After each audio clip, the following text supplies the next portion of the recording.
Hello students, नमस्कार। जयराम जी की जय श्री कृष्णा। मैं बीरबल कुमावत विष्णु मैथ्स पॉइंट में फिर से आपका हार्दिक स्वागत करता हूं। तो देखिए, आज हम ज्योमेट्री के पीवाईक्यू शुरू करने जा रहे हैं। तो इनकी डेफिनेशंस है वो बहुत इंपॉर्टेंट है, और डेफिनेशंस का जो रोल है वो ध्यान रखना। आप में से मोस्टली जो लोग हैं वो डेफिनेशन रट लेते हैं, लेकिन उनको पता नहीं होता यूज क्या है। दरअसल डेफिनेशन रटने की नहीं, समझने की होती है, जिससे आपको जहां पर जरूरत पड़े वहां उसको आप यूज कर पाओ। अगर यूज ही नहीं कर पाए तो उसका मतलब क्या निकलेगा फिर।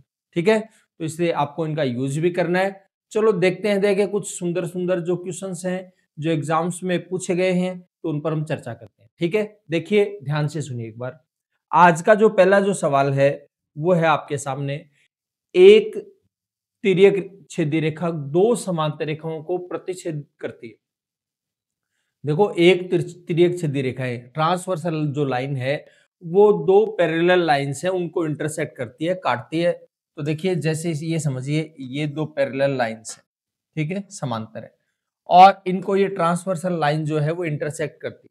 ठीक है, अच्छा, अब क्या करना चाह रहे हैं? तिर्यक छेदी रेखा के एक ही तरफ दो आंतरिक कोणों के बीच का जो डिफरेंस है, देखो तिर्यक रेखा के एक ही दिशा में जैसे ये दो आंतरिक कोण है, इनका जो डिफरेंस है वो कितना है? 40 डिग्री है। तो ये कहना चाह रहा है छोटा वाला कोण क्या होगा। देखो भाई साहब, ध्यान देना, 40 डिग्री का डिफरेंस है। आपको पहली जानकारी ये होनी चाहिए कि समांतर रेखाओं के बीच जो इंटरनली जो एंगल होते हैं, इनका टोटल 180 डिग्री होता है। कितना होता है? 180 डिग्री। और दोनों में डिफरेंस कितने का है? 40 डिग्री का है। तो अगर 180 डिग्री में अगर आप 40 डिग्री घटा दोगे तो आ जाएगा 140 डिग्री, और 140 डिग्री बचेगा, दोनों को इक्वली बांट दो, यानी ये भी 70 हो जाएगा, मान लो ये भी 70 हो जाएगा, दोनों बराबर हो जाएंगे। क्लियर है बात? लेकिन आपको पता है एक एंगल 40 डिग्री ज्यादा है, तो एक को 40 डिग्री बढ़ा दो, तो इसका मतलब ये तो आ जाएगा 110 डिग्री, और ये आ जाएगा 70 डिग्री। हो जाएगी बात क्लियर? प्यार से देखो, कहने का मतलब जो ज्यादा है उसको अलग निकाल दो एक बार।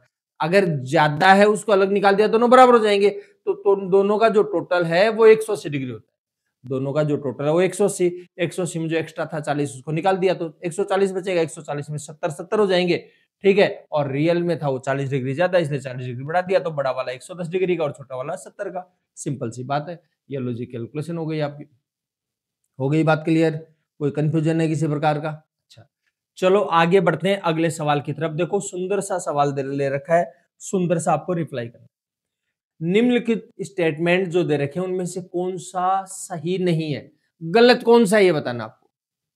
सही नहीं बताना है, गलत कौन सा है। इसका मतलब ये है जो भी स्टेटमेंट है उनमें ज्यादातर सही है, एक आधा गलत है। वो कौन सा वाला गलत है वो आपको बताना है। तो देखो, मेरी बात बहुत प्यार से सुनिए। ये कह रहा है यदि किसी त्रिभुज की भुजाएं 13:5:12 में है, उसके दो कोण न्यून कोण होते हैं।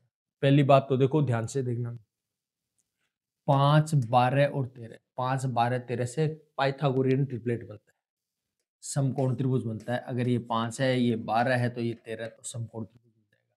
तो आपको पता है समकोण त्रिभुज का एक कोण तो समकोण हो जाएगा। ठीक है, किसी को पता नहीं लगे कि भाई हमें पता नहीं लग रहा है इसका समकोण बन रहा है क्या, तो इन दोनों का स्क्वायर टोटल करो, 12 का स्क्वायर प्लस 5 का स्क्वायर, 144 और 25 169, और इसका भी स्क्वायर करो 169, दोनों बराबर आते हैं, इसका मतलब पाइथागोरन ट्रिपलेट है। क्लियर है बात? समकोण त्रिभुज। तो एक कोण तो समकोण हो गया। त्रिभुज के तीनों एंगल्स हैं, उनका जो टोटल है वो 180 डिग्री होता है। तो 180 डिग्री में ये 90 हो गया, इसका बचे हुए दो एंगल उनका टोटल 90, दोनों का टोटल 90 है, इसका प्रत्येक 90 से कम है। क्लियर है बात? तो इसका हम दोनों के दोनों न्यून कोण होंगे, एक्यूट एंगल होंगे। तो भाई साहब ये स्टेटमेंट तो सही, इसमें कोई गलती नहीं है, पहला स्टेटमेंट एकदम सही है।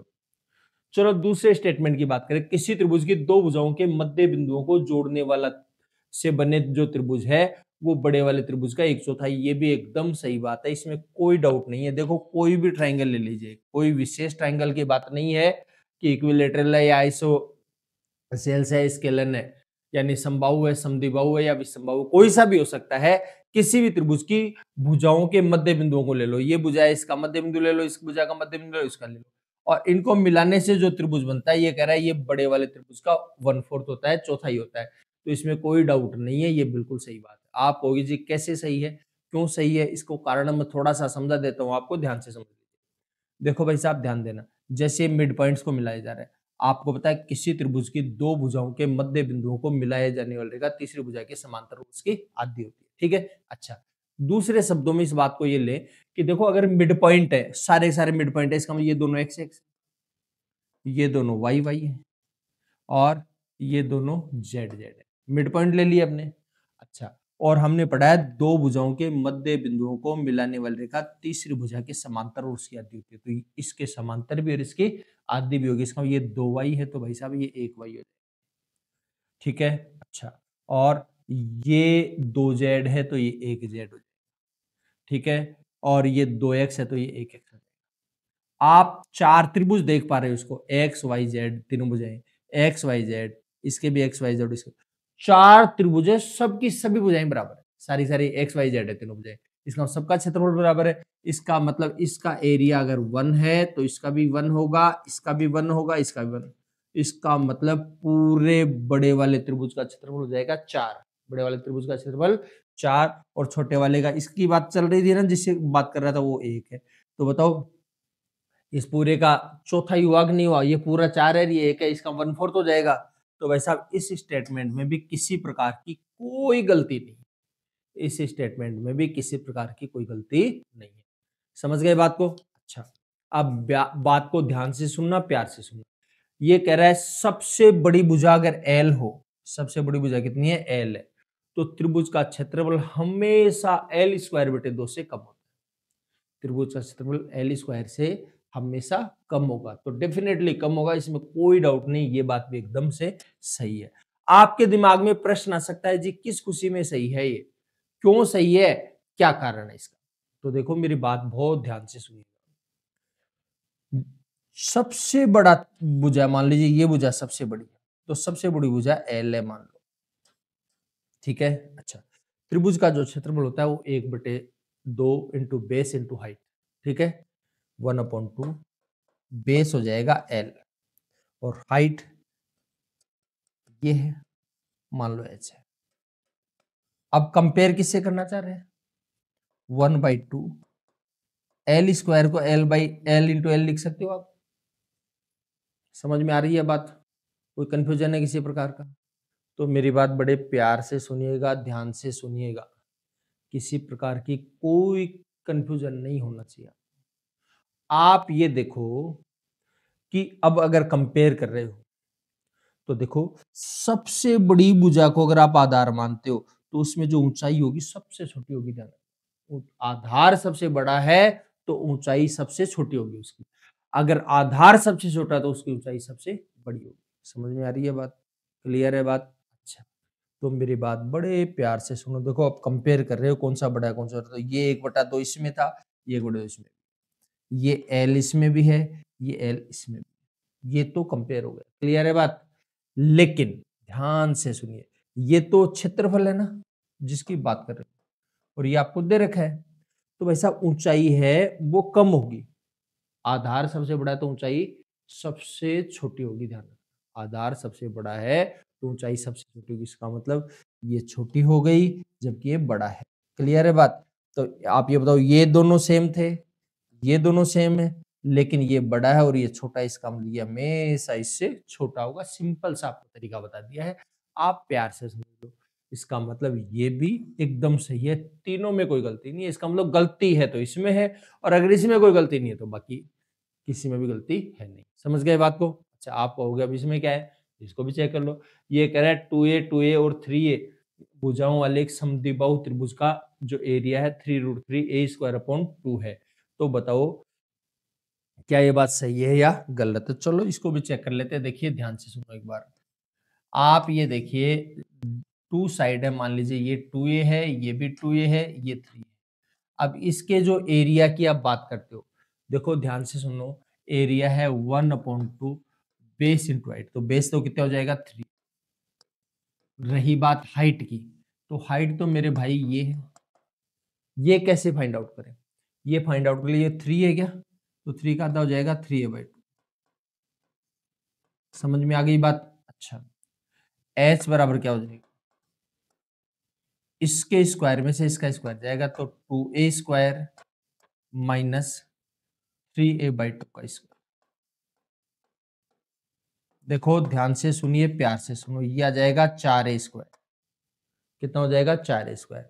3 का स्क्वायर हो जाएगा 9a² बटे 4। 4 चौक 16a²। 16a² में 9a² जाएगा 7a²। 7a² बटे 4। 7 का जो वर्गमूल है √7 हो जाएगा, a² का a हो जाएगा, 4 का ये आ जाएगी इसकी हाइट। समझ गए बात को?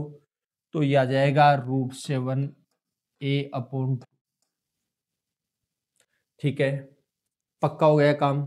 तो देखो भाई साहब, √7 को 1 से गुणा किया, √7 आ जाएगा 3 है यहाँ पर, तो 3√7, 2 2 जा 4 a²।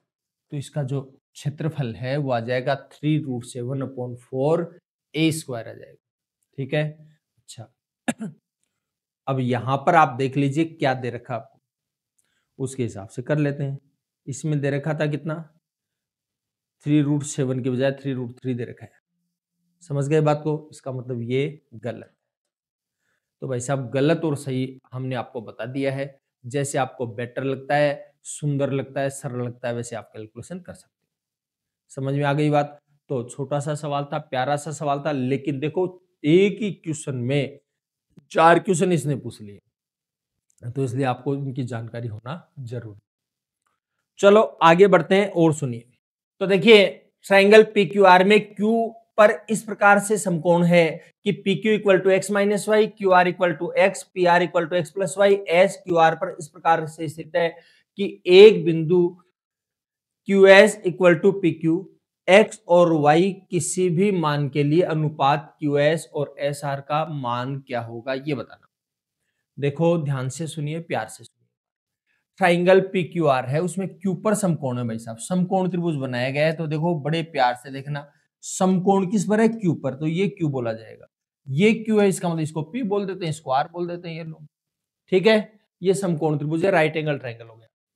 अब ये कहना क्या चाह रहे हैं? देखो PQ की जो लंबाई है x - y, ये PQ की जो लंबाई है वो है x - y, और QR की वैल्यू है x, और PR की जो वैल्यू है वो है x + y। अब क्या बोलना चाह रहा है?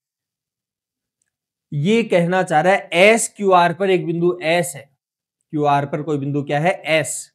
क्यू एस और पी क्यू दोनों बराबर है। भाई साहब, ये कोई बिंदु है, मान लीजिए ये एस है, और एस पर क्या बोल रहा है? ध्यान देना, क्यू एस और पी क्यू दोनों बराबर है, क्यू एस और पी क्यू दोनों बराबर है। तो ये कहना चाह रहा है कि भाई साहब, क्यू एस और एस का आर का अनुपात बताओ। ये क्यू एस है और ये एस आर है, उसका अनुपात बताइए क्या अनुपात है। देखो बड़े प्यार से देखना, एक बार ध्यान से सुनो, आराम से चीजें क्लियर हो जाएंगी। देखो, जैसे ऑप्शन जो हैं उनको आप देखने की कोशिश करिए प्यार से। ये कहना चाह रहा है क्यू एस और एस आर का अनुपात। देखो एक बात सुनो ध्यान से, मैं एक बार ऑप्शन से बताता हूँ, बाद में बाई प्रोसेस बताता हूँ, ध्यान से सुन लीजिएगा। एक बार मैं ऑप्शन से बताने से पहले मैं इसकी कॉपी कर लेता हूँ, जिससे क्या है, ये वापस से लिया जा सके। यहाँ पर इसको मैंने ले लिया, ठीक है, जिससे दोबारा समझाऊं तो मेरे को दोबारा चित्र नहीं बनाना पड़े, ठीक है ना। चलो जी, वापस आइए अब आप देखो, अगर आप ऑप्शन से देखते हो तो जैसे 1:3, अगर ये 1 है तो ये 3 है। क्लियर है बात? अच्छा, एक बात ध्यान रखना, अगर ये 4 है तो ये 1 है, तो ये भी 1 होगा। कितना होगा? 1 होगा। अच्छा, और एक बात ध्यान से सुनिए कि अब 1 और 3 4, ये 1 है, तो 4 1 से समकोण त्रिभुज बनने की संभावना कम हो रही है, समकोण त्रिभुज बनने की संभावना कम हो रही है। समझ गए कि 3 और 1 4 का 5 बनता, तब तो फिर भी ठीक थी। तो देखो इसका मतलब, ये देखो 3 और 1 का 4 इससे बन सकता है, इससे नहीं बनेगा। तो इससे बनेगा, तो इसको देखो, देखें इसमें, देखो ध्यान से सुनिए, प्यार से देखो एक बार। अगर इसको 3 ले लिया तो ये 1 हो जाएगा, तो 3 और 1 4 हो जाएगा। क्लियर है बात? और ये जो लंबाई है वो इस लंबाई के बराबर है, ये 3 हो जाएगा। ये 3 है और 1 4 हो जाएगा, ये 3 है, ये हो जाएगा 5। ये संभावना है, गारंटी नहीं बोल रहा हूं मैं, एक बार संभावना बोल रहा हूं, ठीक है। अच्छा, ठीक है, 3 3 4 5 का पाइथागोरन ट्रिपलेट बनता है, ठीक है। अच्छा, अब देखो ये x है और इससे y अधिक है, ये तो भाई साहब ये 4 है, ये कितना है? 4। और ये कितना हो गया 5 हो गया, ये 4 है और ये कितना हो गया 5 हो जाएगा। तो मैं आपको एक बात प्यार से समझा रहा हूँ, ध्यान से सुन लो आप कि ये 4 है, ये 5 हो गया, इसमें एक बढ़ गया तो एक तो यही तो बढ़ा है क्योंकि x तो ये भी था, इसका y की वैल्यू 1, y की वैल्यू इसकी भी वैल्यू 1 है, x की वैल्यू 4 हो गई, तो 4 में से 1 जाएगा 3, संख्या सेट हो गई, कोई दिक्कत नहीं है। तो इसका मतलब ये है कि भाई साहब आपका जो ये 3:1 है वो एकदम सही है, ठीक है। अच्छा, बाकी आप कहोगे भाई साहब देखो ये बातें हमें समझ में कम आ रही है, कोई बात नहीं, घबराओ मत, बिल्कुल नहीं घबराना। आपको पता है इसका स्क्वायर बराबर इसका स्क्वायर प्लस इसका स्क्वायर होता है, सही बात है। देखो ध्यान से देखना, x प्लस वाई का whole square equal to x minus y का होल स्क्वायर प्लस x का होल स्क्वायर। पाइथागोरस बोलता है ये बात। अच्छा, ब्रैकेट खोल लीजिए तो x square plus y square plus 2xy,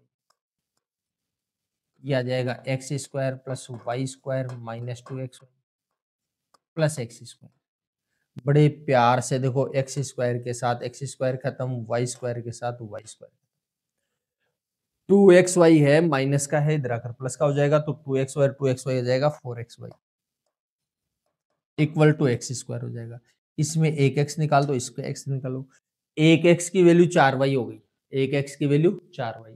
तो ध्यान से सुनिएगा, एक x की वैल्यू 4y, तो ये 4y है, 4y में एक y जाएगा, 3y बच, समझ में आई बात। अच्छा, और ये एक x है तो इसकी भी 4y हो गई, समझ गए बात को। अच्छा, और ये एक x है, इसकी भी 4y और एक y 5y हो जाएगा। पहले तो ट्रिपलेट बन गया, देखो ध्यान से सुन लो, 3y 4y और 5y हो गए, ठीक है। अच्छा, इनके अनुपात की बात करें तो एक x, ये देखो ध्यान से सुनना, ये x है तो x की लंबाई क्या बोला 3y है, और ये टोटल क्या है 4y, तो 4y में 3y जाएगा, 1y बचेगा। तो ये लो भाई साहब 3:1 आया कि नहीं आया, अपने आप ही आ जाएगा, कोई दिक्कत नहीं। तो आप चाहो तो ऐसे कर लो, चाहो तो ऑप्शन से सोच लो, जैसे आपको बेटर लगता है, अच्छा लगता है, सरल लगता है, वैसे आप कैलकुलेशन कर सकते हो। समझ में आ गई होगी बात। अच्छा, चलो आगे बढ़ जाते हैं थोड़ा सा और अगली कंडीशन से देख लेते हैं। देखो, केंद्रों P और Q वाले दो वृत्त जिनकी त्रिज्याएं 6 सेमी और 4 सेमी है, एक दूसरे को आंतरिक रूप से स्पर्श करते हैं। यदि PQ का लंब समद्विभाजक बड़े वृत्त को A और B पर मिलता है तो AB की लंबाई ज्ञात कीजिए। देखो एक बात ध्यान से सुनिए, प्यार से सुनिए एक बार, ये कोई वृत्त है जिसकी त्रिज्या है 6 सेमी, ठीक है, और इसका केंद्र है P, इसका केंद्र क्या है P है। अच्छा, दूसरा एक वृत्त और है, ठीक है, जिसकी त्रिज्या है 4 सेमी और उसका केंद्र है Q, और ये इसको स्पर्श करता है, मान लीजिए ये आ जाएगा, ये इसको स्पर्श कर रहा है, ये बिंदु है Q। देखो एक बात ध्यान से सुनिए, ये इसकी जो त्रिज्या है वो 6 सेमी और ये है 4 सेमी, इसका मतलब ये 2 बच जाएगा, ठीक है। अच्छा, अब क्या कहना चाह रहे हैं, PQ का लंब समद्विभाजक, लंब समद्विभाजक परपेंडिकुलर बाइसेक्टर, परपेंडिकुलर बाइसेक्टर यानी लंब भी है और इक्वली डिस्ट्रीब्यूशन भी करता है, ठीक है, 90 डिग्री का एंगल भी बनाएगा और बराबर भागों में भी बटेगा। ये लो भाई साहब, और इसका नाम दे रखा है A और इसका नाम है B। बड़े प्यार से देखो, ये 2 है तो मेरे भाई ये 1 है, लंब समद्विभाजक 2 है तो 1 हो जाएगा। अच्छा, और आपको पूछी गई है AB की लंबाई, तो देखो ध्यान से सुनिए, प्यार से सुनिए, मैं अगर इसको इससे मिलाऊं तो ये तो त्रिज्या हो गई जिसको 6 बोल सकते हो आप, तो ये कर्ण हो जाएगा, कर्ण के स्क्वायर में आधार का स्क्वायर जाएगा, ये लंब का स्क्वायर आ जाएगा, ये लंबाई आ जाएगी। तो 6 का स्क्वायर 36, 1 का स्क्वायर 1, 36 में 1 जाएगा 35, तो ये √35 आ जाएगा। तो ये लंबाई अगर √35 है तो ये लंबाई भी √35 आ जाएगी, तो 1 √35 और 1 √35 कितना हो जाएगा, 2 √35 आ जाएगा। ये छोटा सा सवाल था, सुंदर सा सवाल था, जिसको हमने सोल्व कर लिया। हो जाएगी बात क्लियर। अच्छा, चलो अगले सवाल में चलते हैं। देखिए ध्यान से सुनिएगा, प्यार से सुनिए, ये कहना चाह रहा है 13 सेमी और 15 सेमी त्रिज्या वाले दो वृत्त A और B पर एक दूसरे को इंटरसेक्ट करते हैं, प्रतिच्छेद करते हैं। देखो भाई साहब, एक तो 13 सेमी त्रिज्या है और दूसरा 15 सेमी त्रिज्या है, दोनों वृत्त एक दूसरे को इंटरसेक्ट करते हैं, कौन से बिंदु पर, अच्छा बिंदु का नाम नहीं दे, हाँ दे रखा है बिंदु का A और B,